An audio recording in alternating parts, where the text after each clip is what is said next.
Je m'appelle Margot Roux et je suis coordinatrice du projet Amberois 3 et agronome.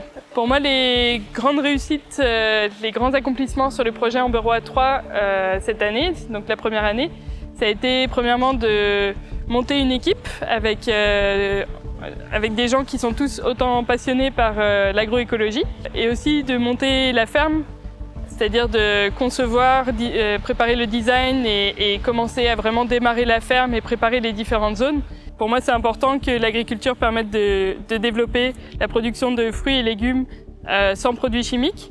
Il y a une grande demande pour ça à Maurice et je trouve qu'un projet comme le projet Amberois 3 a toute sa place pour pouvoir fournir ce genre de produits. Donc pour le projet Amberois 3, on a donc ce terrain qui mesure 2 arpents, donc environ 8000 m², donc presque 1 hectare, et qui était en friche au début du projet et que du coup on a dû aménager pour les différentes activités du projet. Les accomplissements du projet Amberois 3 en 2022, c'était la mise en place de la ferme, donc qu'on appelle le parcours agroécologique du vélo vert, qui a pour objectif d'être une ferme expérimentale, c'est-à-dire qu'on va tester plusieurs techniques de production pour qu'on puisse présenter ces pratiques aux planteurs pour qu'ils puissent les répliquer chez eux. Un autre objectif de cette ferme, c'est le côté pédagogique.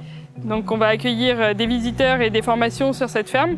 Et le but justement, c'est vraiment que les gens viennent explorer nos différentes activités, découvrir les différentes pratiques. Et le troisième objectif de la ferme, c'est la production, donc qu'on produise des fruits et légumes sans produits chimiques, qu'on produise aussi du compost, des graines et des jeunes plants.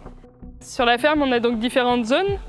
On a d'abord la zone de maraîchage, où on produit les légumes, la zone d'agroforesterie, où on a aussi des arbres, du coup un mélange d'arbres, d'épices et de légumes. La zone de compostage, avec la zone de tri des déchets des matières premières. Une zone de jeune agroforesterie, c'est-à-dire qu'il n'y aura pas des grands arbres qui vont rester très longtemps comme sur cette zone-là. Et ensuite, on a aussi un local, un préau pour la formation. Sur la ferme, on a aussi fait construire une serre en bambou, construite avec des matériaux naturels et avec une forme qui a été conçue spécialement pour notre ferme, pour s'adapter justement à la direction du vent et pour récupérer l'eau de pluie pour qu'on puisse ensuite l'utiliser dans l'irrigation des zones de production.